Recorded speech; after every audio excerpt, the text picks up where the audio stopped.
గత ప్రభుత్వ హయాంలో హత్యకు గురైన అమర్నాథ్ గౌడ్కు గుంటూరులో నివాళులర్పించారు. ఎమ్మెల్యే నసీర్ అహ్మద్, బీసీ దళిత సంఘాలు నివాళులర్పించారు. వైసీపీ హయాంలో బీసీలపై దాడులు జరిగాయన్నారు. పార్టీ ఆవిర్భావం నుంచి బీసీలకు టీడీపీ అండగా నిలిచిందన్నారు. కేసు విచారణను త్వరగా పూర్తి చేసి నిందితులను కఠినంగా శిక్షించాలని కోరారు. ఆనాటి వైసీపీ ప్రభుత్వంలో అరాచకంగా, అత్యంత అమానుషంగా ఒక చిన్నారి బాబును పొట్టన పెట్టుకున్నటువంటి పరిస్థితులు 3 సంవత్సరాల తర్వాత ఈరోజు అసువులు బాసినటువంటి అమర్నాథ్ గౌడ్ని గుర్తుపెట్టుకొని ఆనాడు ఉన్నటువంటి వైసీపీ పరిపాలన గొడ్డలి పార్టీ, ఎందుకంటే ఆ పార్టీ పేరు గొడ్డలి పార్టీ అని ఇప్పటికే ప్రజలందరికీ కూడా తెలుసు.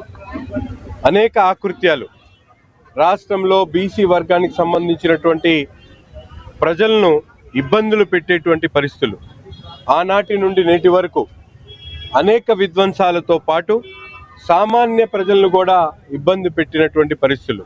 ఒక చిన్నారి తన అక్కను వేధిస్తున్నారు అని చెప్పి, ఇబ్బంది పెడుతున్నారని చెప్పి నిలదీసినందుకు పట్టపగలు అతని నోట్లో గుడ్డలు కప్పి కృష్ణాలు పోసి అమానుషంగా హత్య చేయబడినటువంటి పరిస్థితులు.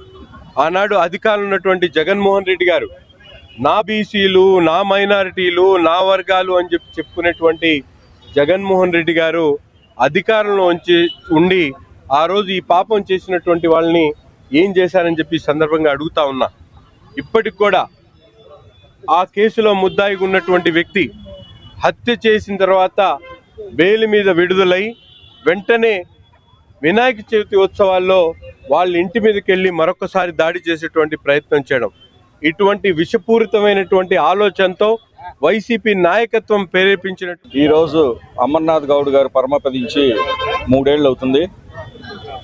గత వైకాపా ప్రభుత్వంలో తన చెల్లికి జరిగిన అన్యాయానికి ఇదేమని ప్రశ్నిస్తే నోట్లో తన పుస్తకాలను చించి నోట్లో కుక్కి కిరోసిన్ పోసి అతి దారుణంగా చంపిన